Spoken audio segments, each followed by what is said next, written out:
Evening. How's it going? Maybe it's time for you to leave? Sir, is there a reason you're checking on us? Where are you coming from tonight? Before we do all that, what's being investigated? Just checking. We've had issues out here. What's the legal basis for this contact? You need to leave. What happens when a patrol officer walks up to a black family eating pastries in an upscale plaza, starts asking aimless questions with no call number, no complaint, no alleged crime, then gets angry the second the father asks the only three questions that matter? What's being investigated? What's the legal basis? And are we detained or free to leave? The answer gets ugly fast because the camera didn't just catch an uncomfortable stop. They caught an officer trying to invent one in real time. Quick thing. Tell me where you're watching from. Country, state, whatever. And if you like stories where it's a calm recording and rules, beat ego and intimidation, hit like and subscribe. These cases don't fix themselves. Now, rewind.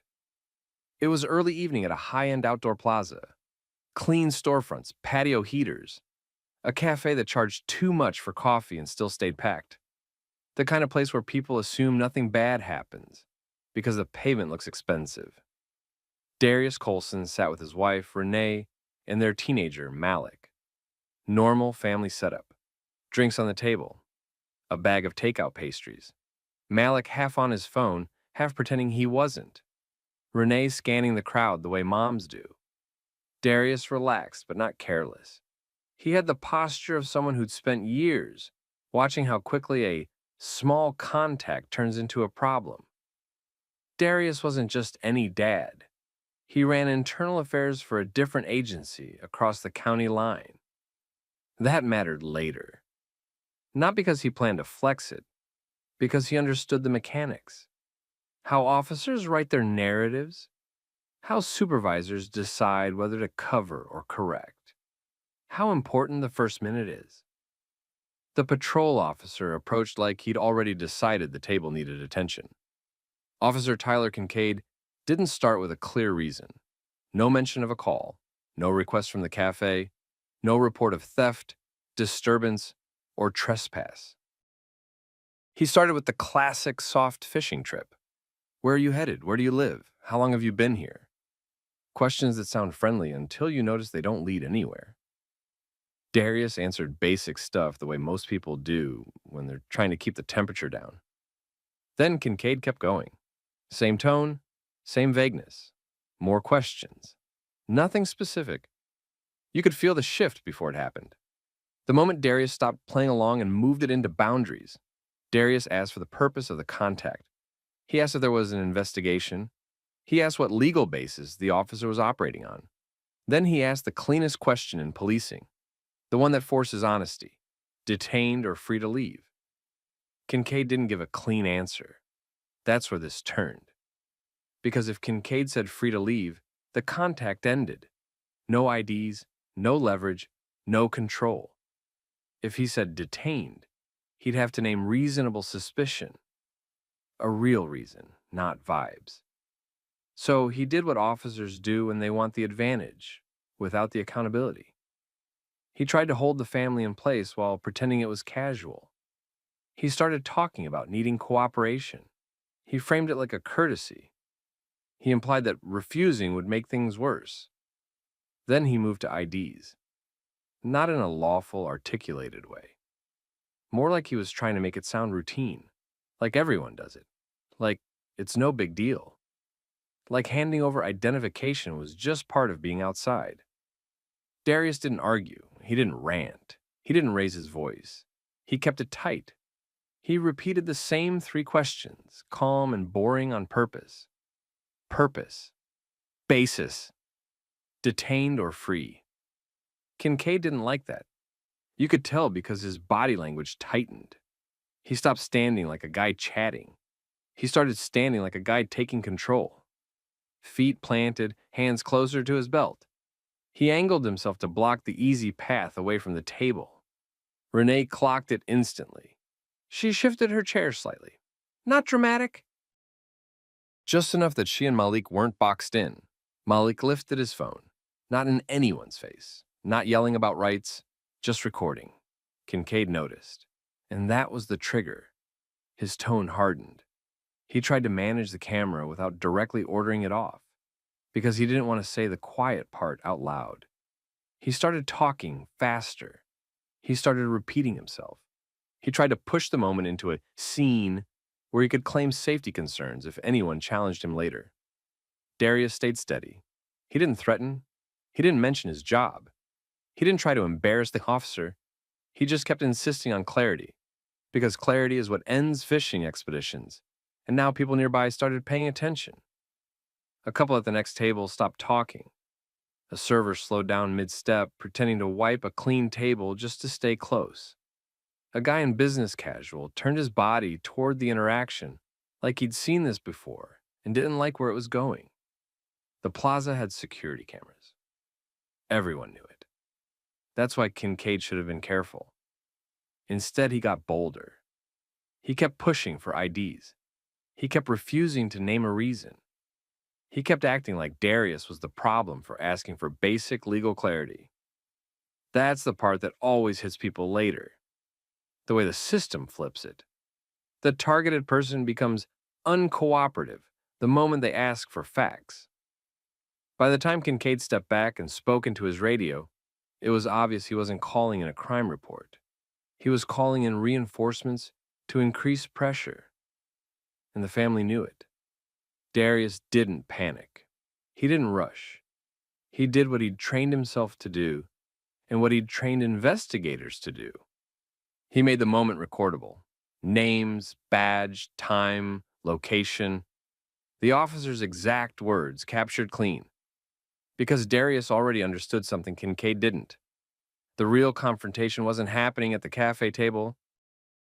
It was going to happen later in the paperwork, in the footage, in the logs. Backup arrived the way it usually does when nothing real is happening, but an officer wants leverage. No rush, no urgency. Just another unit sliding into the plaza like muscle. Officer Tyler Kincaid visibly relaxed when he saw it. Not because the situation got safer, because now he had an audience in uniform. He could act like this was normal procedure and hope the second officer would fall in line. Darius Colson stayed seated. He kept his hands where they could be seen. He didn't give Kincaid a reason to narrate threat into the moment. He kept his voice level and kept asking for the same three things. What was being investigated, what legal basis supported the contact, and whether the family was detained or free to go. Kincaid wouldn't answer any of them cleanly. He kept speaking in generalities, the kind of language that sounds official but carries no facts. He suggested there had been issues in the area. He implied someone had called. He referenced suspicious activity. He never tied any of it to a specific crime, a specific report, or a specific description. Then he pushed the contact where he wanted it from the start. Identification. He didn't frame it like an optional request. He framed it like the family owed it to him. He told them it would make things easier. He acted like refusing was automatically suspicious. He tried to pull Renee and Malik into it too, like getting everybody's ID would turn a family table into a tidy little file. Darius didn't bite. He didn't make speeches. He didn't insult the officer. He kept it simple and procedural, because he understood the trap. The moment you start debating, the officer gets to say you were argumentative. The moment you hand over ID without cause, the officer gets to turn the stop into whatever he wants. Malik raised his phone and began recording, steady but clearly nervous. Renee followed a second later, not dramatic, just careful. She angled her phone so it captured the officer's face, his hands, and the table. She wasn't trying to win a moment. She was trying to preserve one. Kincaid saw the phones and his whole approach shifted. He didn't outright order them to stop recording. He knew that would look bad on camera. Instead, he tried to make the recording sound like interference. He warned them about getting involved and creating problems, even though Malik was sitting still and wasn't close to the officer at all. He wanted those words captured. He wanted a future report to include the idea that the phone itself was a threat. It didn't work the way he expected because other people noticed the same thing the family noticed. There still wasn't a reason. A couple at the next table stopped eating and started filming. A man near the storefront turned his body to get a clean view and held up his phone. A woman passing by slowed down, saw the posture and the tone, and decided to record too. The plaza wasn't loud, but attention gathered fast. You could feel the mood change. People didn't like what they were seeing. Kincaid tried to regain control by changing the physical space. He stepped closer to the table, just enough to crowd it. He positioned himself where leaving would require the family to pass him. He gave small instructions that weren't tied to any real safety concern. Move this, place that, keep hands visible. Things that sound reasonable, until you realize he still hadn't explained why he was there. He was building a scene with rules, because rules make people feel trapped. Darius didn't move the way Kincaid wanted him to. He didn't stand up. He didn't reach for his wallet. He didn't give the officer any sudden motion he could use to justify grabbing or escalating. He stayed calm and kept forcing the same decision point. Either this was a consensual contact and the family could leave, or it was a detention and the officer needed legal grounds.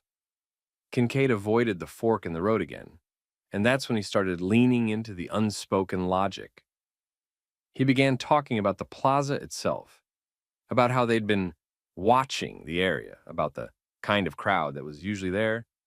He kept glancing around at other diners as if the family's presence disrupted the environment. He wasn't saying, "You don't belong." He didn't have to.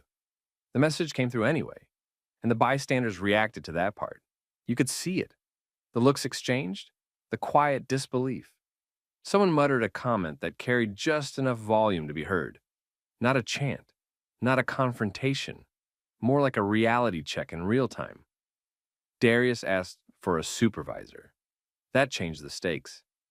Now Kincaid had to either end the contact or justify it to someone with rank. He chose to stall. He radioed, then stayed planted, still pressing for IDs, as if he could win by wearing them down before the supervisor arrived. While they waited, Renee did something very smart. She spoke calmly and stated factual details for her recording. Location, time, that they were seated and eating, that the officer still hadn't stated a crime, that he was demanding IDs anyway. It wasn't dramatic. It was documentation. Malik kept recording, and his hands steadied as the minutes went on. That's what kids do when they realize something serious is happening and no adult is stepping in yet. They lock onto the task. Hold the frame. Capture what matters. Then Sergeant Lena Ortiz arrived. Ortiz didn't show up with a friendly smile. She walked in like she wanted the shortest path to the truth. She asked Kincaid what the call was. She asked what crime was being investigated. She asked what reasonable suspicion he had. She asked what exactly he needed from this family and why. Kincaid tried to talk his way out of the hole he'd dug. He referenced suspicious behavior, but couldn't name any behavior. He referenced complaints, but couldn't say who complained or what they reported. He tried to imply a matching description, but couldn't give a description that matched anything specific. His story kept changing because it was being built on the spot. Ortiz pressed him again, more directly, because she understood how this looked on camera, and she understood what happens later when facts don't line up. And under that pressure, Kincaid slipped back into the coded explanation about the plaza and who normally sat there. He framed it like the family stood out, like being out of place was a legitimate basis. That was the moment the bystanders fully clocked it.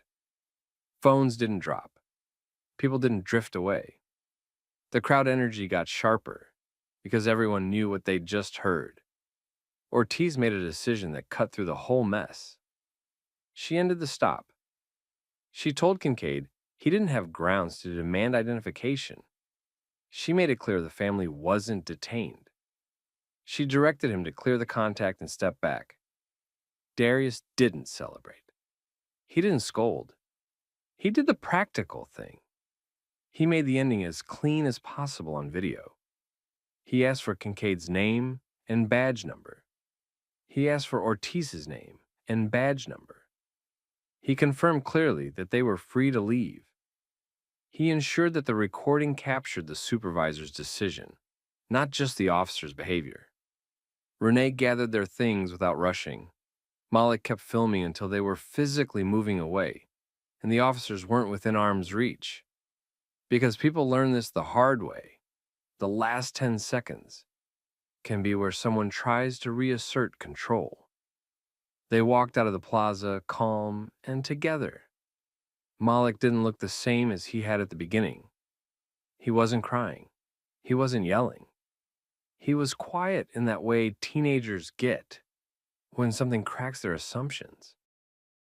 And Darius already had his next steps lined up. Not in anger, in procedure. He was about to treat that whole encounter the way internal affairs treats any incident that smells like manufactured justification. Preserve, timeline, footage, logs, and no room for rewriting history. Darius Colson didn't argue online.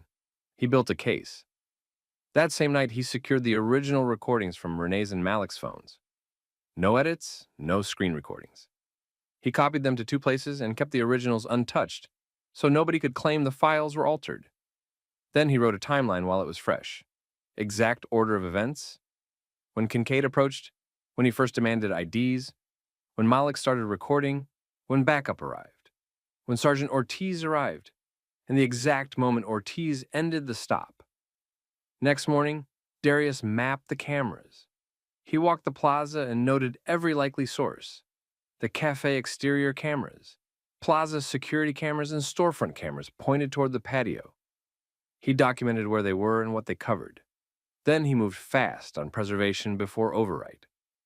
He contacted the cafe manager and plaza security, requested footage retention for the time window, and wrote down who he spoke to and when. Renee handled bystander video. She posted a short request in a local group asking for raw files from anyone who recorded. People responded. Darius collected the originals and noted who filmed what, angle, and when. After that, he filed a structured complaint, not emotional, tight and specific. He listed the time, place, involved names, badge numbers, and the key fact. Kincaid demanded IDs while refusing to name any crime or lawful basis, and the contact ended only when a supervisor forced clarity. He requested the records that stop backfilled stories, dispatch logs and CAD notes for the time window, radio traffic, Bodycam for Kincaid, the backup officer, and Ortiz, any bolos or descriptions tied to the area. He also made one point clear. He worked internal affairs, so this review needed clean handling, documented steps, and proper separation. By the time the department opened the file, the evidence was already stacked. Multiple raw angles, fixed cameras, and a timeline that wouldn't bend. And Malik, he watched all of it. Quiet. Processing. Realizing that doing everything right still doesn't prevent a stop, but it does decide what happens after. The department couldn't slow walk it. Too many cameras, too many angles, too clean. Darius's complaint forced the first question every reviewer has to answer. Was there a real reason for the contact before Kincaid walked up? So they pulled the dispatch logs, CAD entries, and radio traffic for that time window. Nothing matched what Kincaid tried to imply later. No call that described the family. No active case at that cafe. No complaint tied to their table. The timeline showed something worse for him. He approached first, started probing first, demanded IDs first, and only then tried to make it sound like an investigation.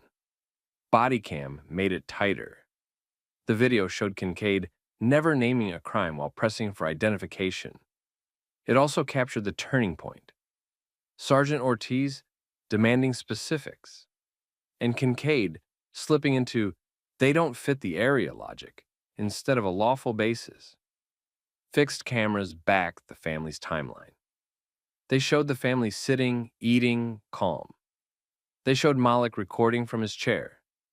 They showed the officer crowding the table and blocking the easy exit path. No threats, no chaos, just pressure. Internal review moved fast. Kincaid got hit with serious discipline because the facts didn't leave room for interpretation. an unsupported contact, an ID demand without basis, and behavior that escalated once recording started. Ortiz wasn't punished. Her decision to end it got treated as the correct intervention. The city didn't want a lawsuit where a jury watched those videos frame by frame. They chose settlement, quiet money over loud testimony. After that, procedures tightened. Supervisors had to step in sooner when an officer couldn't name a crime. Officers got reminded in writing that consensual means people can decline and walk away, and that ID demands need a legal reason, not a vibe. Bodycam expectations got reinforced too, especially around articulation. The win wasn't just discipline and a settlement. It was the paper trail and the policy change. Still, the personal cost landed on Malik. He stopped treating nice areas like safe areas. He started watching cops the way adults do. He asked Renee if recording always makes them mad. He asked Darius if being polite even matters. His parents didn't lie to him. They told him the truth. Politeness helps, but proof is what protects you later. That's the lesson. Stay calm. Ask the right questions. Record early. Preserve originals. Build a timeline. Pull the logs. Lock down facts so nobody can rewrite what happened. If you've ever had a moment like this, drop where it happened and what you did in the comments. And if you want more real accountability stories told straight, like the ones people actually live through, like and subscribe. Hey, you got a second? Can I see your documents? Yeah, what's this about? We got a call you've been suspiciously hanging around. Okay, what is suspicious about just standing near a hotel? What are you writing down? I'm federal, on duty. If you need to confirm that, call your supervisor or have dispatch verify. Don't give me federal. Ask Picture this. A Secret Service agent on official duty ended up sitting in the back of a local police cruiser. Not for a ride-along. Not for a courtesy move. For a suspicious person call that turned into a power test in public. Drop in the comments where you're watching from, state or country. And if you're into stories where body cams and paperwork do what arguments can't, hit like and subscribe, because this one is all about how accountability actually happens. Now, rewind. The agent's name was Dorian Reed. Plainclothes, advance work. The kind of job where you blend in on purpose because you're not there to be seen. He was working the perimeter of a downtown hotel that was hosting a high-profile appearance the next day. His assignment wasn't glamorous. It was entrances, exits, lines of sight, choke points, and the boring details that stop bad days from happening. He carried a small notepad because phones draw attention and screenshots get misread. He paced. He paused. He watched doors. He checked angles from the sidewalk to the lobby. Normal advance work. Hotel staff didn't see advance work. They saw man taking notes. One staff member, front desk and security overlap, the kind of employee who's told to report anything odd, called local police. They didn't say Secret Service. They said suspicious man. They mentioned the note-taking. They mentioned he'd been walking around the same entrances more than once. That's all it took. Officer Evan Klein rolled up like it was a routine stop. Patrol mindset. Clear the call fast. Figure out if it's nothing or something. He approached Reed near a side entrance that fed into a service corridor. Not a dramatic spot, just public enough to make it messy. People walking by, cameras on the building, a couple smokers near the wall, a rideshare pulling up every 30 seconds. Reed didn't run, didn't argue, didn't posture. He did the professional thing. Hands visible, calm stance, controlled voice. He identified himself as federal law enforcement and said he was on duty. Klein didn't like that answer. Not because it was unbelievable, because it didn't come with details. Reed wouldn't say who was coming, when, or what exactly he was checking. Not out loud, not on a sidewalk, not with random civilians 10 feet away. Reed offered the clean solution. Verification. He said Klein could confirm his credentials through dispatch, or call a supervisor, or request a federal contact number. Anything that didn't involve him explaining a protective mission in public. Klein pushed anyway. He wanted Reed to answer questions right there. He wanted Reed to hand over everything: ID, notes, phone. Like this was a normal stop where the officer runs the whole show. Reed stayed polite and firm. He kept repeating the same point. He'd verify identity through proper channels, but he wasn't going to brief a local officer on an active protective detail in the open. That's when Klein started changing the framing. The contact stopped being a quick check. Klein treated it like Reed was being difficult, like refusing to explain meant refusing to cooperate. The tone tightened. Klein's questions turned into commands. The body cam caught it all, including the moment Reed offered verification again. Klein went to officer safety. That phrase that can mean anything if someone lets it. He told Reed he was going to detain him until he figured out who he really was. He pushed for handcuffs. Reed didn't fight. He didn't threaten. He didn't reach. He didn't do anything that made cuffs necessary. He just didn't give the public explanation Klein wanted. And Klein took that personally. He stalled the obvious fix, confirming credentials, and leaned into control instead. He called for backup. He positioned Reed where he could keep him pinned to the interaction. He talked like the cuffs were inevitable, like this was just procedure. Reed kept his composure, still offered the same options. Dispatch verification, supervisor, credential check, fast, quiet, clean. Klein kept pushing for the shortcut. Physical control first, verification later. That right there was the pivot, the mistake forming in real time. Because once you've got a clear path to confirm identity and you ignore it, you're not solving a safety problem anymore. You're creating a legal one. And the camera kept rolling. Klein kept circling the same pressure point. He wanted Reed to explain himself out loud. Reed wouldn't. Not on a sidewalk. Not next to a hotel entrance. Not with civilians within earshot. Klein moved closer. He told Reed he was being detained. He said it like it was already decided. Then he pushed the handcuffs again, framing it as temporary and for safety. Reed didn't give him a reaction to feed off. He stayed steady. He repeated that he'd verify credentials through dispatch or a supervisor. He even offered to stand still, keep his hands visible, and wait while the officer confirmed it. Simple. Safe. No drama. Klein didn't take the off-ramp. He treated Reed's refusal to discuss the mission as refusal to cooperate. That's where officers get themselves into trouble. You can't punish someone for not giving you information they don't legally have to give, especially when they're offering a direct way to confirm identity. Klein called for backup like he was dealing with a threat. On Bodycam, it read like escalation without cause. Reed wasn't aggressive. He wasn't evasive. He wasn't trying to leave. He was literally offering verification. Klein then did the thing that always looks bad later. He delayed the verification process while pushing restraints. He could have keyed dispatch immediately and requested a credential check. He could have asked for a sergeant right away. He didn't. Instead, he kept talking, kept asserting control, kept trying to win the interaction on the sidewalk.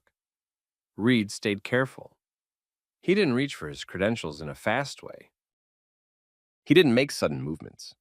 He kept telling Klein he had federal credentials on him and that he'd present them the right way with the right process, so nobody could claim he made a threatening move. Reed knew the game. He'd seen enough videos. A couple people slowed down to watch. Nothing huge, but enough to make it worse. Once a scene forms, officers get stubborn. They don't want to look like they lost. That's the ego trap. Klein fell right into it. Backup arrived first. Another local officer, same posture, same assumptions. Klein gave a quick summary that framed Reed as suspicious and uncooperative. Not violent, not dangerous. Just won't answer and won't explain why he's here. Reed again identified as federal law enforcement and again offered verification. He didn't change his tone. He didn't raise his voice. He kept it professional. That's what made the next part so ugly. Klein committed to the detention. He moved Reed toward the cruiser and treated the cuffs like the default. Reed didn't resist physically. He made it clear he didn't consent to being detained without verification. He said verification was available right now. Klein ignored it. From the outside, it looked like a local officer cuffing a calm man who claimed to be federal, while refusing to take the obvious steps to confirm it, because that's what it was. Then Sergeant Dana Morales showed up. Different energy. No theatrics. She asked for the basics, fast. Who called? What was actually observed? What Reed had actually done? Then she focused on the only thing that mattered: identity verification. Morales didn't demand Reed explain the mission. She understood that federal protective work isn't a street briefing. She pushed Klein toward dispatch confirmation immediately. She asked for credentials to be shown in a controlled way. She asked dispatch to run the federal verification line. Dispatch came back quick once someone actually asked the right questions. Reed checked out real name, real agency, on-duty status confirmed through the proper channels. And right after that confirmation, the whole posture shifted like a switch got flipped. The detention ended fast, too fast. Klein uncuffed him. The backup officer suddenly got quiet. Morales kept it controlled, but you could tell she was already thinking about paperwork and exposure. Reed didn't celebrate. He didn't taunt. He didn't threaten. He just delivered the line that stuck because it was true. He said the problem was never verification. The problem was the delay. He walked back toward the hotel perimeter like he still had a job to finish, because he did. And behind him, the local officers stood there with a Bodycam file that didn't match the story they wanted to tell, because the timeline was locked in. The call ended on the sidewalk, but the real fight started in the next hour. Quiet rooms, quiet screens, people replaying the same clip and realizing it didn't look like good instincts. It looked like an unnecessary detention with a clear alternative sitting right there. Reed didn't make a scene. He didn't have to. He did what federal agencies do when a local stop disrupts a protective mission. He documented the contact while it was still fresh: time, location, names, unit numbers, what was said, and what was offered, what was refused. He flagged the body cam because he knew the body cam told the story cleaner than any email ever would. By the next morning, the complaint didn't land as a rant. It landed as a package. A formal interagency notification hit the department. Not a public blast, not a social media war. A professional, controlled message that basically said, your officer detained an on-duty federal agent, delayed verification, and created operational risk near a protected venue. Provide the footage. Provide the CAD log. Provide the radio traffic. Identify who approved what. That's when the local department's mood changed. Because now it wasn't just a weird stop. Now it was a federal agency asking for records tied to a high-profile event. Command staff hates that kind of attention. Not because they're guilty, because it forces them to be precise. And precision exposes sloppiness. Here's what the department had in front of them. The initial 911 or non-emergency call from hotel staff. Vague. Suspicious man. Taking notes. No threats, no weapons, no trespass. The CAD entry and dispatch notes. What officers were told, what they acknowledged. The body cam timeline. Clear, unedited, with Reed offering a path to verification multiple times. The delay. Minutes that weren't filled with checking. They were filled with control talk and cuff pressure. The moment the sergeant arrived and fixed it in one move by doing what should have happened first. Internal Affairs opened a review. Not because Reed wanted revenge, because the footage forced the issue. Once there's a recorded detention that looks unjustified, supervisors have to decide, defend it or correct it.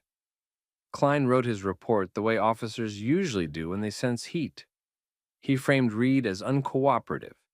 He emphasized unknown subject, refused to explain, officer safety, high-risk area, suspicious behavior near venue. The problem was simple. The camera didn't match the tone of the report. Reed stayed calm. Reed offered verification. Reed didn't threaten anyone. Reed didn't try to flee. Reed didn't reach. Reed didn't act like a danger. The body cam showed a man trying to resolve it the right way, while Klein kept trying to win the moment. Then Morales wrote her report. Short, factual, focused on sequence. She documented that once she took over and initiated proper credential verification, dispatch confirmed Reed quickly, and the detention ended immediately. That report mattered because it built a clean contrast. Before supervisor, escalating. After supervisor, resolved. Now the department had a choice, and the choice was ugly either way. If command backed Klein hard, they'd be on the hook for defending a detention that looked unnecessary on video. That's how lawsuits happen. That's how policy failures become training bullet points in somebody else's class. If command held Klein accountable, they'd have to admit the real issue. Their officers didn't have a solid procedure for verifying federal credentials under pressure, or they had one, and Klein ignored it. Either way, it's a department problem, and it got more complicated. Because the hotel had cameras too, exterior angles, timestamps, footage showing Reed wasn't sneaking, he was walking in open view. Footage showing Klein keeping Reed there instead of confirming and moving on. The event still happened, but the protective detail got disrupted. That fact alone raised the stakes. When you interfere with a security operation near a venue, every mistake gets a bigger spotlight. Behind closed doors, there were meetings. Training staff pulled policies. Legal counsel reviewed state detention standards and how officer safety gets interpreted. Command staff asked the uncomfortable question, why didn't he just verify it when the guy offered verification? That question kept coming back because it was the whole case. Verification existed. The path was offered. Klein delayed it while escalating the restraint level. The timeline made that undeniable. And once the timeline is undeniable, the story stops being emotional. It turns mechanical. Minutes, decisions, documentation, liability. By the time Internal Affairs finished the first pass, nobody was debating what happened. They were debating what to call it, because the footage didn't show a dangerous suspect. It showed a calm federal agent offering multiple clean verification options, while a local officer kept trying to force the interaction into a detention. The longer Klein delayed verification, the worse it looked, not just legally.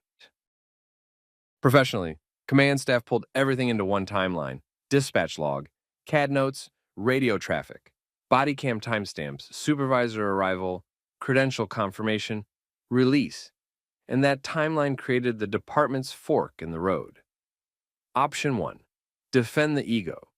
That meant arguing that Klein had reasonable suspicion to stop Reed, and that restraints were justified under officer safety. The problem? Klein didn't just stop him. He prolonged it after Reed offered verification. He tried to make cuffs the solution instead of confirmation. That's what turns a stop into a detention problem. Courts and lawyers don't care how offended an officer felt. They care why the person was held, and whether the police used the least intrusive path once identity was clearly confirmable. Option 2, fix the procedure. That meant acknowledging what Morales already proved on video. Verification solved it in minutes. So the real failure wasn't a suspicious man. It was the decision to stall verification while escalating. The department picked option 2, not out of kindness, out of self-preservation. Klein got pulled off street duty during the review. Then came the corrective actions. Depending on how the legal unit read the detention length and the restraint attempt, it went one of two ways. Discipline plus retraining if command concluded the stop skirted the line, but didn't fully cross it. Written reprimand, documented counseling, mandatory training on detentions, credential verification, and interagency contacts. Morales didn't get praised publicly, but internally, she became the example of how to handle it. Confirm first, don't posture. Civil claim, settlement exposure, if counsel believed the detention crossed the line into an unlawful hold, especially with the clear verification path offered and ignored. That's where things get quiet. No big announcement, just a claim number, closed-door meetings, and the department cutting a check to make the risk go away. Either way, the interagency complaint didn't get brushed aside. Federal partners don't forget this stuff, and local agencies know it. Relationships matter. Mutual aid matters. Future security events depend on trust. So policy changed. Fast.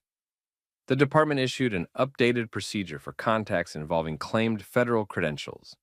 Immediate supervisor notification when someone claims federal law enforcement status during a suspicious person call near a sensitive venue. Dispatch verification as the first step, not the last resort. No escalation to restraints without articulable facts beyond, he won't explain his job in public. Clear documentation requirements. Timestamps for when verification was requested, when it was attempted, and when it was confirmed. They also looped the hotel into a better reporting path. If staff saw advance work again, they were told to contact venue security or the event liaison first, and to provide behavior details, not vibes. Note-taking alone wasn't a threat. Walking a perimeter wasn't a crime. Reed kept working. That's the part people miss. He didn't win with a speech. He didn't stand there and lecture anyone. He let the system do what it's supposed to do when there's proof. Recording, timeline, oversight. Klein's mistake wasn't talking to him. It wasn't checking him. It was ignoring the clean verification route and trying to force compliance through control. That's how routine calls turn into civil liability. That's how departments end up rewriting policy after the fact. And the real ending beat wasn't dramatic. It was administrative. That's what accountability looks like in real life. A clip gets reviewed, a timeline gets built. A department chooses whether it wants to defend ego or fix procedure. So let me ask you, if you were Reed, would you have accepted cuffs to keep it calm? Or would you have held the boundary and forced verification the right way? Drop your take in the comments, share this with someone who thinks body cams don't matter, and subscribe for more real-world stories where the truth is in the footage. Sir, I need to check your documents. What's the reason for the stop? Your equipment, your tag light back there. It's a traffic thing. Okay. Am I getting a ticket or a warning? You got anything in the car I need to know about? No, and I don't consent to any search. Why not? If there's nothing in there, it's not a big This deal. is my right. You're done with the traffic stop? A patrol officer had Jamal Carter standing on the shoulder with his hands visible, spotlight pinned to his face, while the officer talked fast and kept changing the rules. First, it was a routine stop. Then it was questions that had nothing to do with driving. Then it was threats about pulling him out, searching his car, and detaining him for another safety. So here's the question. What happens when an officer tries a driving while black stop on someone who doesn't panic, doesn't argue, and doesn't give up a single right just to make the moment end? Because this time, the target wasn't just any driver. And the camera didn't just capture a bad stop. It captured the start of an accountability chain the officer couldn't outrun. Quick pause. Where are you watching from? Drop your city or state in the comments. And if you watch stories where people stay calm and still hold authority accountable, hit like and subscribe so you don't miss the rest of this one. Now, rewind. Jamal Carter left the federal courthouse later than he wanted. He was mid-30s, black, and precise in the way people get when their job punishes sloppy details. He prosecuted cases for a living, not traffic tickets, federal cases. He also knew how quickly routine could turn into dangerous the second a cop decided you looked like a problem. He drove a newer sedan. No mods, no tint, no loud anything. He took the same route home because it was well lit and predictable. He didn't speed, he didn't drift. He didn't do the usual mistakes that give an officer a clean reason. A patrol car slid in behind him anyway. At first it stayed back. Then it crept closer. Then it rode his bumper long enough that Jamal could feel the pressure without seeing the driver's face. He checked his speed, checked his mirrors, stayed steady. The lights came on. Jamal didn't slam the brakes. He signaled. He pulled over smoothly and stopped on a wide shoulder with space from traffic. He put the car in park, turned on the cabin light, rolled the window down halfway, both hands on the wheel. The officer walked up fast, flashlight sweeping the cabin like he expected to find a reason. He asked for license and registration.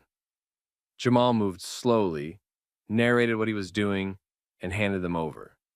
No attitude, no lecture, just compliance with the basics. Then the officer shifted. He started asking where Jamal was coming from, where he was going, why he was over here, who the car belonged to, and whether there was anything he should know about inside the vehicle. That last one wasn't small talk. It was a setup for consent. Jamal kept it tight. He gave only what he had to. He didn't volunteer a story. He didn't joke. He didn't try to prove he belonged on that road. The officer claimed a minor equipment issue as the reason for the stop. Jamal didn't debate it. He just clocked it, because the officer's tone didn't match the excuse. The tone said the stop was about him, not the car. The officer leaned in again, peering into the back seat, scanning the floorboard, lingering with the flashlight. He wasn't checking for safety hazards. He was hunting for a reason to escalate. Then came the first push. The officer told Jamal to step out of the vehicle. Jamal complied. Slow, hands visible. He stood where he was directed. He didn't make sudden moves. He didn't challenge the order. He understood the street version of the rules. You can be right and still end up in cuffs if you give them a moment to claim you were non-compliant. The officer immediately went for the real goal. He asked to search the car. Jamal refused consent. Calm voice, no sarcasm, no speech, just a clear boundary. That single refusal changed the entire interaction. The officer's posture tightened. His voice sharpened. He started talking like Jamal had done something wrong by not giving permission. He implied that refusing made him suspicious. He suggested things would go easier if Jamal stopped making it difficult. Jamal didn't match the energy. He didn't argue about the Constitution on the roadside. He used short, clean questions that forced the officer to either justify the stop or admit he was fishing. He asked what the specific violation was. He asked whether he was being detained or free to leave. The officer didn't answer directly. He started issuing commands instead. Stand here, face away, keep your hands visible, then slid right back into another request to search. Jamal refused again and asked for a supervisor. That request landed differently, because people who know nothing ask for a supervisor like it's a threat. Jamal asked like it was a procedure, like he understood how records get reviewed and how timelines get checked. The officer glanced down toward his chest, toward the body camera, then looked back at Jamal. He didn't like the direction this was going. He tried to regain control with a threat. Handcuffs for safety. Jamal didn't flinch. He didn't raise his voice. He didn't step back. He just asked what crime he was suspected of committing and repeated the question that matters most in moments like this. Detained or free to go. 2 patrol cars were on the shoulder now, one behind the other. Backup had arrived quietly and stayed out of it, letting the first officer run the stop. And that's the key detail. This wasn't a quick ticket. This was a pressure stop. A pretext, a test to see if Jamal would fold and consent. Jamal didn't fold. Officer Harlan heard, "I don't consent," and took it like a personal challenge. He stepped closer, angled his body to block Jamal's view of the car, and started talking faster, like speed could replace legal grounds. He repeated the same theme in different words. Refusal meant suspicion, and suspicion meant the officer could do whatever he wanted next. Jamal didn't debate him. He didn't insult him. He didn't plead. He asked for the legal basis to extend the stop beyond the claimed equipment issue. Harlan didn't answer that cleanly. He pivoted to control. He ordered Jamal to move to the curb, then to turn around, then to keep his hands up, then to hand over his phone, then not to reach for anything. Contradictions on purpose. Confusion makes people slip. A slip turns into non-compliance. Non-compliance becomes justification. Jamal didn't slip. He kept his hands visible and said he would comply once the instructions were clear and safe. He asked again whether he was being detained or free to leave. Harlan snapped back that Jamal was being detained for officer safety. That phrase showed up a lot when officers wanted control without explaining why. Then Harlan switched to the next pressure tactic: consequences. He implied the car could be towed. He implied it could be held. He implied an inventory search would happen anyway, so Jamal might as well make it easy. Jamal didn't bargain. He asked if the vehicle was being impounded right now, yes or no. And if yes, what policy or statute allowed towing a drivable car over a minor equipment claim? Harlan dodged again. He said procedure. He said discretion. He said, "You're making it worse." Jamal kept his voice level and repeated the boundary. No consent to search, and he wanted a supervisor. Harlan's backup unit sat back and watched. No interruption. No course correction. That mattered. It told Jamal the department's culture didn't discourage this style of stop. They let it play out. Harlan took a step toward the car, shined his light through the window, and looked for something, anything, that could be turned into probable cause. When he didn't find it, he reached for the magic sentence that officers know can open doors. He claimed he smelled an odor coming from inside the vehicle. He said it like it ended the conversation. Jamal didn't laugh. He didn't accuse him of lying. He didn't say anything that could trigger a combative note in a report. He treated it like a statement that had to be locked into the timeline. He asked the officer to clarify what odor, where it was coming from, and when exactly he first noticed it. Not as a debate, as documentation. That's when Harlan's face tightened, because now he had a problem. The camera was running, the stated reason for the stop had already been given, and the odor appeared only after consent was refused. Anyone reviewing the footage would see the order of events. Harlan tried to regain the upper hand with the next escalation: cuffs. He told Jamal to put his hands behind his back temporarily. Not an arrest, he implied, just a step, just safety. Jamal didn't offer his wrists. He didn't pull away either. He stood still and asked what crime he was suspected of committing and whether he was being placed in handcuffs.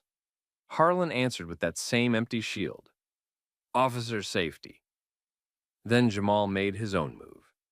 He asked for Officer Harlan's badge number and name. Harlan gave it, clipped and irritated. Jamal repeated it back out loud, slow enough for audio to catch it clearly.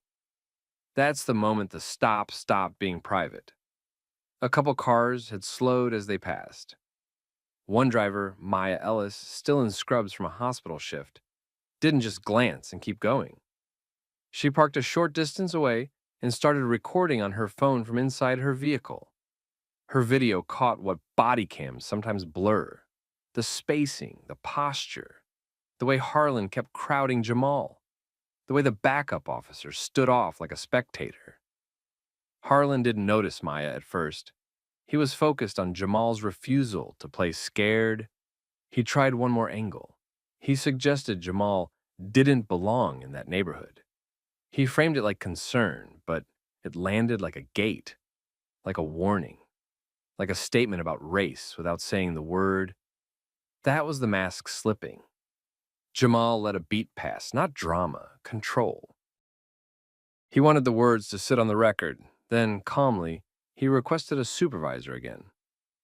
Harlan hesitated. A half second. Long enough. Jamal didn't announce his job yet. He didn't threaten anyone with who he was. He stayed locked on the process. The basis, the detention status, the supervisor. Harlan stepped away and radioed for one, voice suddenly more careful than it had been. Because now the officer knew something else, too. This wasn't just a driver with a complaint. This was a driver building a clean record in real time, with a witness recording from the side. Sergeant Nguyen arrived in under 10 minutes, which told you the department knew exactly what kind of stop this was turning into. She pulled in behind the second unit, stepped out slow, and took one look at the spacing. Jamal standing exposed on the shoulder. Officer Harlan too close, backup hanging back, everyone letting Harlan drive the situation. Nguyen didn't start with bravado. She started with information. She asked Harlan, in that calm supervisor tone, what the stop was for and what the current status was. Ticket, warning, detention, arrest. She needed a category. Harlan gave her a messy answer. He tried to stitch together the equipment claim, then the vague suspicion, then the odor line he'd added later. He talked like he was building a case while he spoke. Nguyen didn't argue with him on the roadside. She didn't need to. She was watching the body cam. She was watching the driver. She was watching the timeline. Then she turned to Jamal and asked his side. Jamal didn't give a speech. He gave a clean sequence. Stop reasons stated by Harlan. Request for consent. Refusal. Escalation. Threats. New reasons appearing after refusal. Request for supervisor. He kept his tone flat and his hands visible the whole time. Nguyen asked for ID. Jamal told her where it was, moved slowly, and handed it over. Along with his license, he produced a credential wallet. Not flashy, official. The kind of thing people don't carry unless they have a reason. Nguyen looked at it once and her face changed. Not panic, not fear, recognition. She asked one follow-up question that mattered. What Jamal did for the federal government. Jamal answered with the title and office. Federal prosecutor, assistant U.S. attorney. He didn't say it like a threat. He said it like it was relevant to how the stop should proceed, because it was. Officer Harlan heard it and went rigid. This was the exact moment the power dynamic snapped. A second earlier, Harlan was trying to control the pace by tossing commands and half-reasons. Now he was doing quick mental math. Bodycam audio, supervisor present, a credential in the sergeant's hand, and a driver who clearly knew the rules. Harlan tried to recover by turning polite. He suddenly sounded professional. He tried to reframe the stop as proactive policing. He implied he was just doing his job. He hinted that Jamal was misunderstanding. Nguyen didn't buy the rewrite. She didn't call him a liar either. She just asked whether Harlan had written a citation yet, and whether he had any articulable facts on record that justified a search without consent. Harlan stalled. He talked about training. He talked about indicators. He said the driver seemed evasive, even though Jamal had stood still and answered minimally.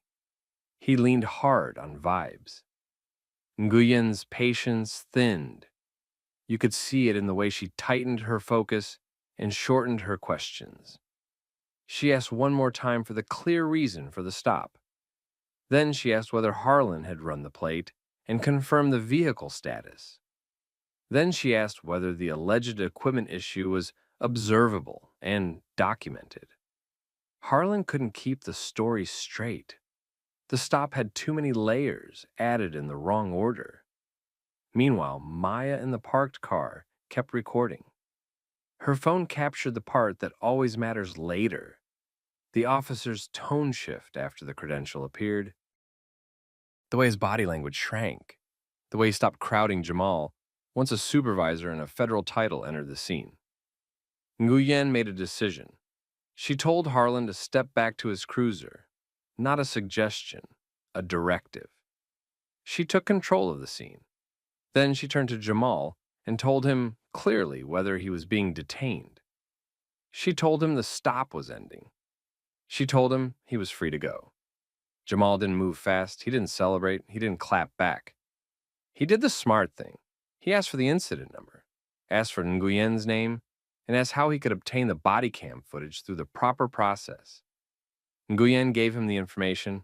She didn't love the situation, but she understood the stakes.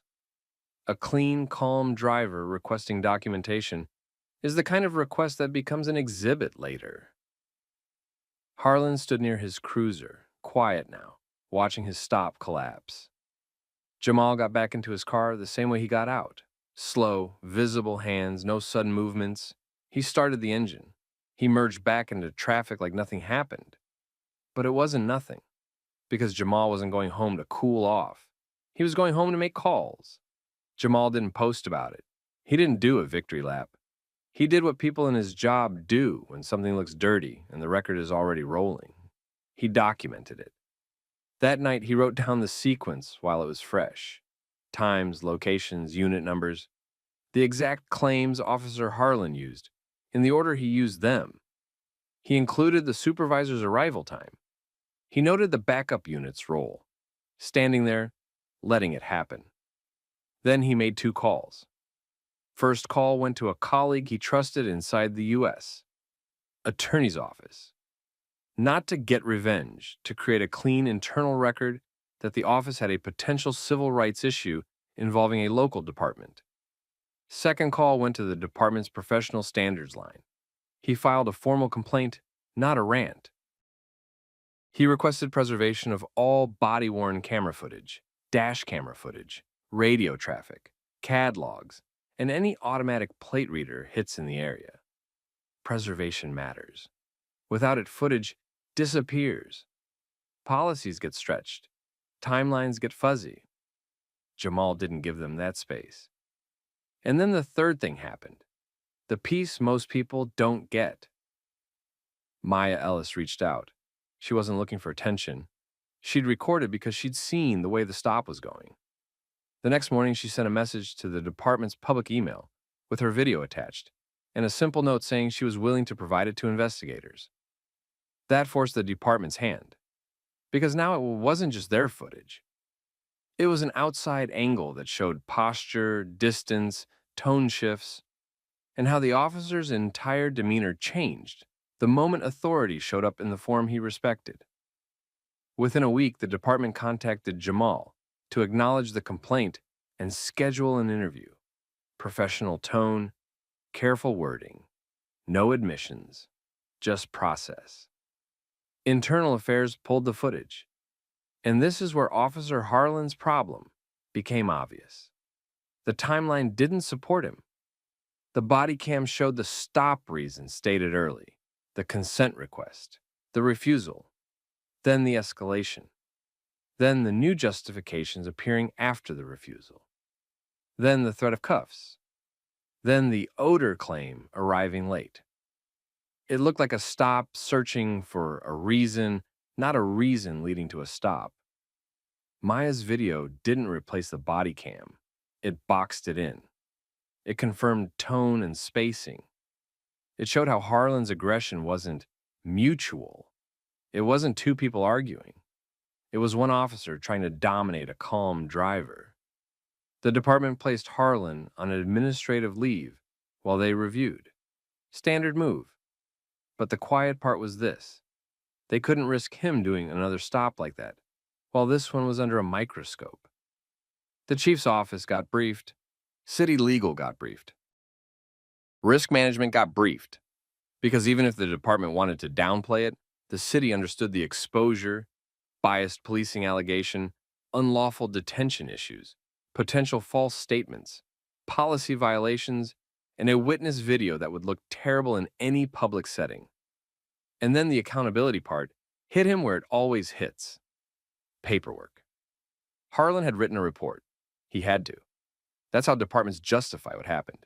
His report tried to clean the stop up. It used vague terms. It leaned on training and experience. It framed Jamal as evasive. It pushed the odor claim like it had been present from the start. But video doesn't care about narrative. Investigators compared his report to the footage. They compared his radio calls. They compared the exact moment the odor appeared. They compared the wording he used with other stops he'd done. Pattern matters. Then they pulled his traffic stop history. Pretext stops in the same quarter. Similar vague reasons. Disproportionate stops on black drivers. Frequent consent searches. A few complaints that never went anywhere because the drivers didn't have video, didn't have names, didn't know the process. This time, the process found him. Short-term consequences came fast. Harlan lost patrol duties while the investigation continued. His supervisors restricted discretionary stops. The department issued an internal memo reminding officers that refusal to consent doesn't create probable cause and doesn't justify escalation by itself. Sergeant Nguyen's body cam and actions got reviewed too, not because she did wrong, but because command staff needed to show they took the whole event seriously. Jamal didn't just want discipline, he wanted clarity. So he requested the footage through the public records process where applicable, and through formal channels where it wasn't. He also met with a civil rights attorney. Not to cash out, to evaluate whether the stop crossed legal lines that needed more than an internal slap on the wrist. The city moved the way cities move when they see a clean case. They opened settlement discussions. Quiet. Controlled. No dramatic press conference. No public apology on day one. Just lawyers talking about risk, cost, and what happens if this video gets shown in open court. Long-term consequences were the kind that don't make movies, but they change real life. Officer Harlan received serious discipline. In a realistic department, that meant a sustained finding on biased policing and conduct during a stop, plus potential suspension without pay. Depending on the state and prior record, decertification became a real threat. The department updated supervision rules for extended stops.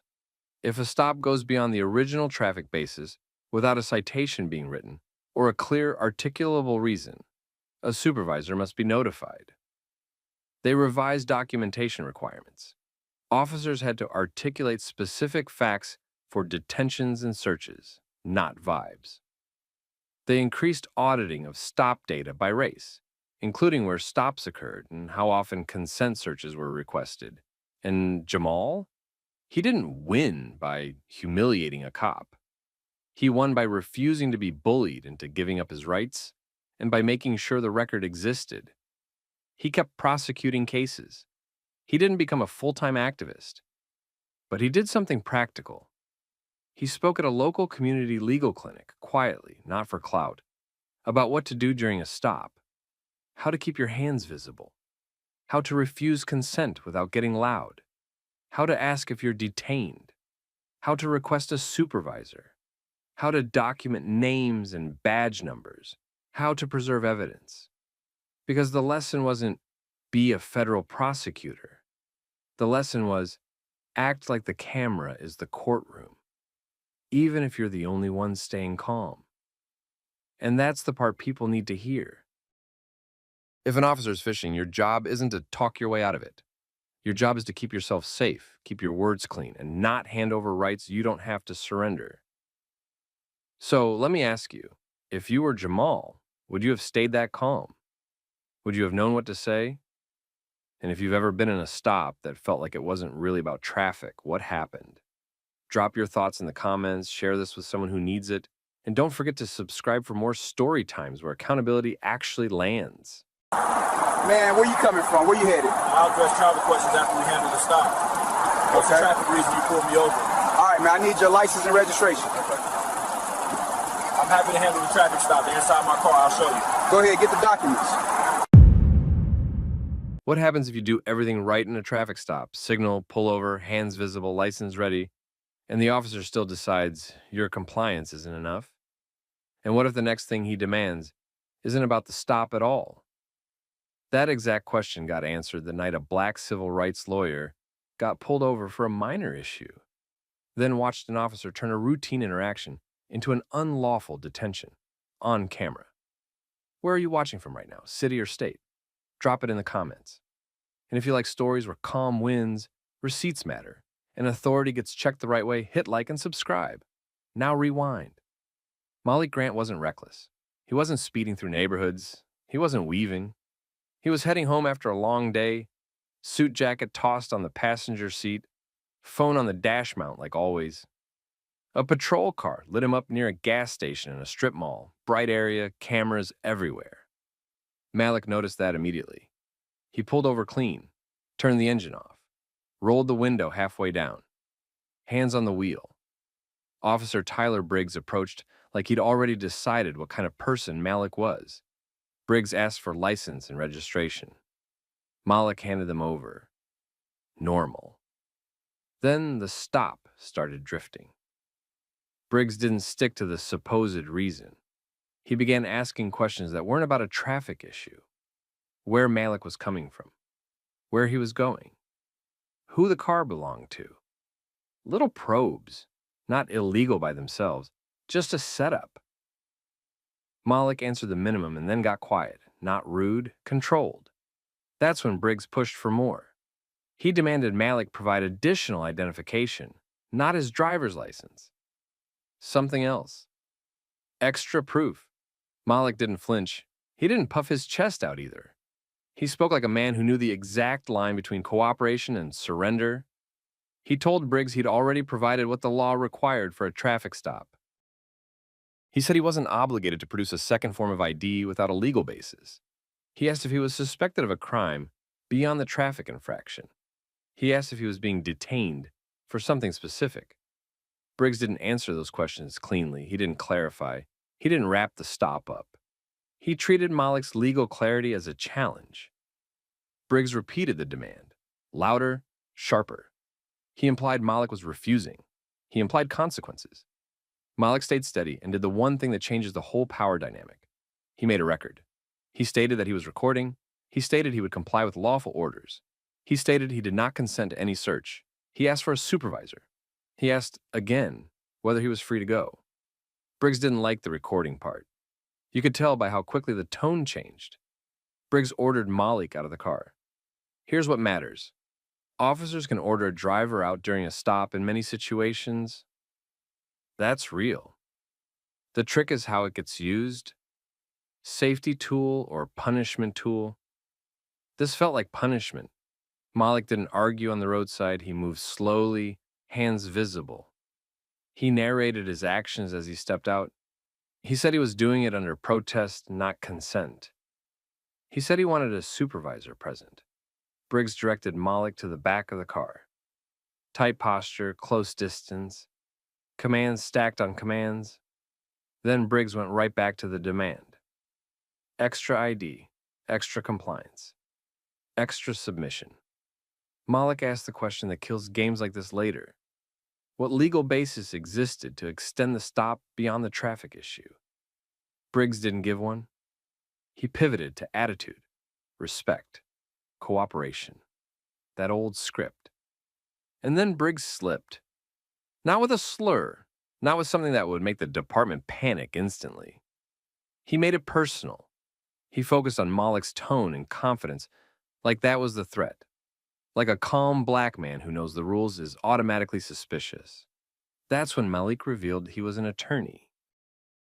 Not to flex, to put the officer on notice that the words being said right now were going to matter later. Briggs didn't back off. He backed into a new plan. He walked to his cruiser not to finish the citation, but to buy time and search for justification after the fact. Malik stayed where he was told, recording, speaking clearly. He noted the time, the location, badge number. He pointed out the businesses nearby with cameras. He sent a quick message to his sister with his location and what was happening. Not drama, documentation. Cars passed. A couple slowed. People stared and kept moving. Nobody wanted to get involved. Also normal. Then Briggs came back from the cruiser with a different energy. Like he'd decided the stop couldn't end until Malik learned something. Briggs came back from his cruiser holding Malik's driver's license and didn't hand it back. That move changed the whole stop. A normal traffic stop ends when the license is checked, a citation is issued or a warning is given, and the driver leaves. Briggs didn't do that. He used the license like a handle to keep Malik in place. He told Malik he needed additional verification and demanded a second form of ID. Not because Malik refused to identify himself. Malik already did. Not because the license looked fake. Briggs never said that. Briggs just wanted more. Malik didn't raise his voice. He didn't try to embarrass the officer. He asked the only questions that matter when a stop drifts. What crime was being investigated beyond the traffic issue? And what legal basis existed to demand extra identification after the driver's license had been provided? Briggs didn't answer cleanly. He moved to attitude. He framed Malik's questions as disrespect. He treated basic boundaries like defiance. Then Briggs escalated the pressure the way officers do when they don't have a real reason but still want control. He repeated the demand for another ID. He warned Malik the stop would get worse if he kept making it hard. He implied Malik could be detained longer. He floated obstruction like it was a button he could press any time. Malik didn't debate the definition of obstruction on the roadside. He just pinned Briggs to the record. He asked Briggs to state what law Malik was violating by refusing a second ID when he'd already provided his driver's license. Briggs couldn't do it. He didn't cite anything specific. He went back to suspicious behavior in officer safety, broad words, convenient words, the kind you can't easily disprove in the moment, but also the kind that collapse when there's video and timestamps. Malik kept building the timeline out loud for his recording. He stated he had already produced license, registration, and insurance. He stated he would accept a citation or warning for the traffic issue. He stated he did not consent to searches. He stated he was requesting a supervisor because Briggs was extending the stop without stating a lawful reason. Briggs tried to change the geometry. He directed Malik to stand farther away, closer to a spot where the phone would capture less. He attempted to control the angle by controlling Malik's position. Malik didn't argue about it. He made a practical adjustment to keep his phone pointed where it needed to be. Subtle, not dramatic. Still effective. That's when Briggs went after the recording. He told Malik to stop recording and implied it wasn't allowed. He implied it could be taken as interference. Malik didn't touch the phone. He kept his hands visible. He stated that the phone was mounted, he wasn't holding it, and he wasn't interfering with the officer's movement. Then he asked Briggs to confirm whether he was issuing a lawful order to stop recording. Briggs didn't confirm it because he couldn't. He just repeated himself. You could see the problem forming in real time. Briggs wanted Malik to either comply and surrender the record or refuse in a way Briggs could label as non-compliance. Malik wasn't giving him either. Then Malik did something that shifted Briggs's mindset. He identified himself as a civil rights attorney. Not a speech, not a threat. Just a fact stated plainly, like it belonged in the timeline. Briggs paused for a second. Not long, just long enough to show he understood what that meant. This wasn't a random driver who'd forget the details tomorrow. This was someone trained to preserve details and force them into documents. Briggs could have ended the stop right there. Hand back the license, issue the warning, walk away, clean exit. He didn't. He doubled down, demanded the extra ID again, and reintroduced obstruction, like saying the word might make it true. Malik stayed in the same lane. He repeated that he'd comply with lawful orders tied to the traffic stop. He repeated that he would not provide additional identification without reasonable suspicion of another crime. He requested a supervisor again. Briggs finally called for one. While they waited, Briggs kept the stop suspended in that uncomfortable middle state, not arresting Malik, not releasing him, keeping him standing, keeping his license, letting time do the work. That's a tactic too.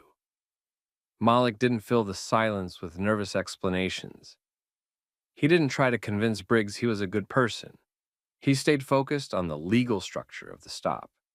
He continued recording. He spoke in short, factual statements for the timeline. Location, time, and what was being demanded. Then Sergeant Elena Park arrived. Park stepped out and read the scene fast. Malik standing near the rear of his car, phone recording, hands visible. Briggs in control of Malik's documents.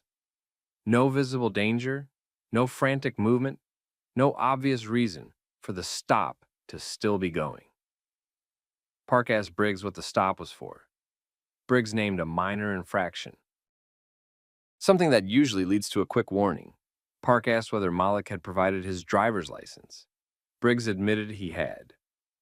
Park asked what new crime justified demanding a second form of ID and holding Malik longer, Briggs tried to fill the gap with vague claims. He described Malik as uncooperative. He implied Malik's answers didn't satisfy him. He suggested Malik's demeanor raised suspicion. Park didn't accept demeanor as a crime. You could tell by how she narrowed it down. She asked if the license was valid. Briggs said it came back valid. That should have ended it. Park told Briggs to return Malik's documents. Briggs hesitated. Park repeated it, firmer. That wasn't negotiation. That was oversight. Briggs handed the documents back. Park told Malik he was free to leave.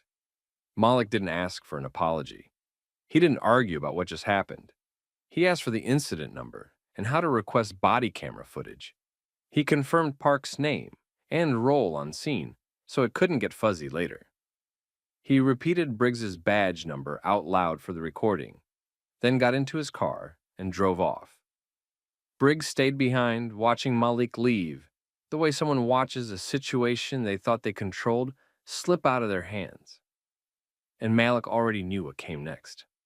Not a debate, not a viral clip first, a complaint, evidence requests, internal review, then the part departments hate most, a lawsuit built on their own video. Malik got home and didn't sleep it off. He locked the evidence down. He saved the recording to cloud storage and to a second device. Then he wrote a timeline while every detail was still fresh.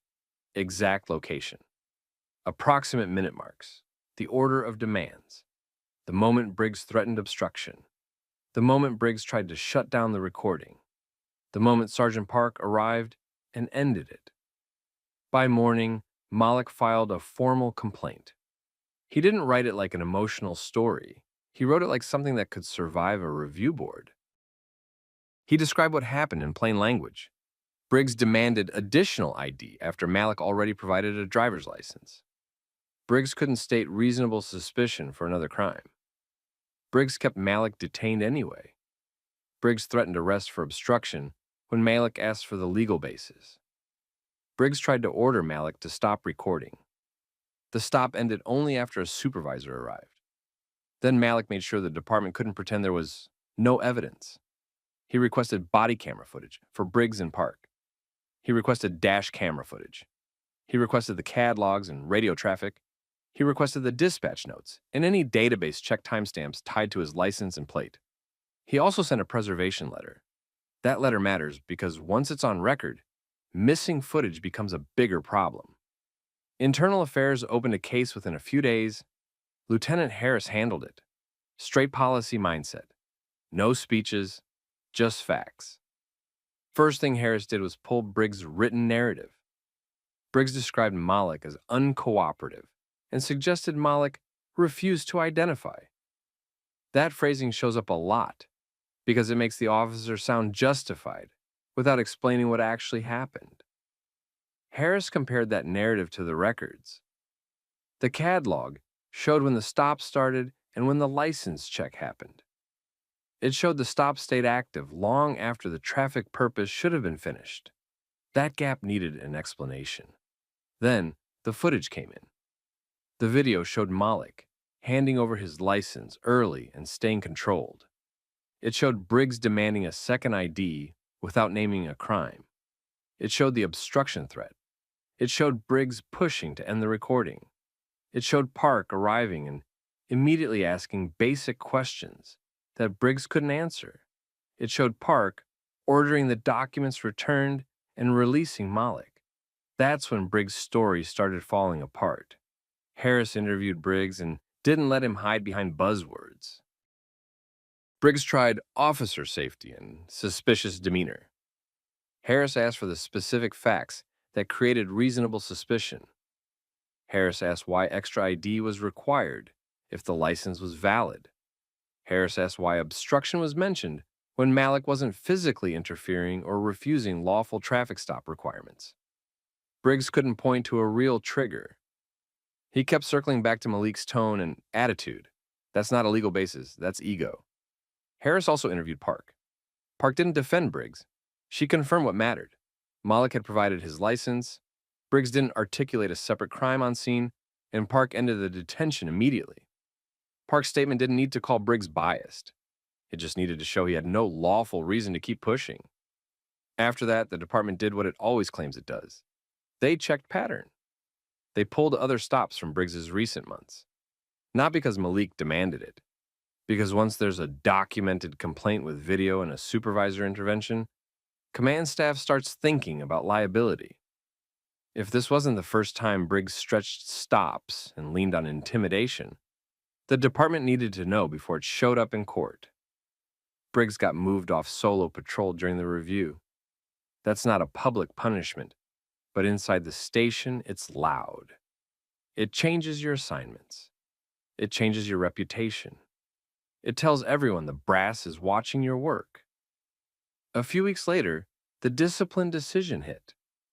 Briggs received a suspension and mandatory retraining focused on detention limits and constitutional policing during traffic stops. He also lost certain privileges tied to independent patrol work for a period. That's how departments try to contain a problem without admitting the bigger one. He shouldn't have done it in the first place. Malik read the finding and didn't treat it like the finish line. Internal discipline happens quietly. It doesn't repair the harm. It doesn't deter the next officer who thinks intimidation is policing. Malik wanted accountability that had teeth. So he moved to the next step. Malik filed the lawsuit 2 weeks after the discipline letter landed. He didn't file it to get back at Briggs. He filed it because internal punishment doesn't protect the next person. A civil rights case forces facts into the open. Depositions, policies, training records, stop data. That's where departments start taking it seriously. The complaint named 2 defendants, Officer Tyler Briggs and the city police department. The claims were straightforward and dangerous for the city. Briggs unlawfully extended a traffic stop after the traffic purpose was complete. Briggs demanded additional identification without reasonable suspicion of a separate crime. Briggs threatened obstruction as a pressure tool, not as a lawful charge. Briggs attempted to stop Malik from recording, which looked like an effort to control evidence. Malik's legal theory wasn't fancy. It was clean. The Constitution doesn't allow an officer to keep someone detained just because the person doesn't sound cooperative. The stop has a purpose. Once that purpose is done, the officer needs a real, articulable reason to keep going. The city's first response was predictable. They tried to downgrade it. They argued Malik wasn't really harmed because he wasn't arrested. They claimed Briggs acted in good faith.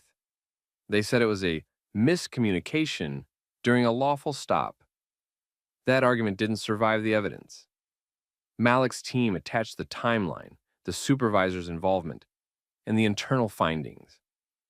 They leaned hard on the part that kills the city's defense. Park arrived, asked what new crime existed, got no clear answer, and ended the detention immediately. Then discovery started. This is where the department stopped treating it like one officer's mistake and started treating it like a risk. Malik requested Briggs's body cam and dash cam in full, not clipped. Park's body cam in full. CAD logs, radio audio, dispatch notes. Training records for Briggs, including constitutional policing and traffic stop procedures. Briggs's prior complaints and discipline history to the extent allowed. Stop data to see whether Briggs disproportionately extended stops or demanded extra ID from certain drivers. Department policies on identification demands, stop duration, and recording by civilians. The city fought some of it. Of course they did. They tried to limit the scope. They argued privacy. They argued relevance. They tried to keep it narrow enough that it stayed just this one night. Malik pushed back with something cities hate: pattern evidence. Because once you show this wasn't random, the settlement number changes. And the political heat changes too. Depositions were the turning point. Briggs got questioned under oath. The questions were basic, but every answer mattered. Why did he demand a second ID after the driver's license was provided? What crime did he suspect? When did he develop that suspicion? Why did he threaten obstruction? Briggs tried to wrap everything in safety. Malik's side pulled him back to specifics. Safety from what? What threat, what behavior, what facts? Briggs couldn't point to anything concrete that justified extending the stop. He kept circling back to refusal and uncooperative attitude. That's how you lose a civil rights case. You admit the detention was driven by emotion, not law. Then Park testified. Park didn't attack Briggs. She didn't need to. She confirmed she asked for the basis of continued detention and didn't get one. She confirmed she ordered the documents returned and released Malik. Now the city had a problem. Not a PR problem. A courtroom problem. Because a jury doesn't need to love Malik to understand this. You don't get to detain someone longer because you didn't like how they spoke. The city moved towards settlement. They didn't call it an admission. They never do. They framed it as resolving the matter. But the terms told the truth. Malik received a significant financial settlement. Part of it covered legal fees. Part of it compensated him for the unlawful detention and the rights violation. The amount wasn't a lottery number, but it wasn't a nuisance check either. It was enough that the city council asked questions. The city also agreed to non-monetary terms, updated training focused on stop duration limits and ID demands, a policy reminder about civilians recording police in public spaces, supervisor review triggers for extended stops without clear reasonable suspicion. Those changes weren't perfect, but they were real. They created friction against the exact behavior Briggs used that night. Briggs faced consequences beyond the earlier suspension. His discipline stayed in his file. His deposition testimony followed him. Promotions became harder. Specialty assignments got out of reach. Supervisors watched his stops. And inside policing culture, being the officer tied to a settlement and policy change isn't a quiet thing.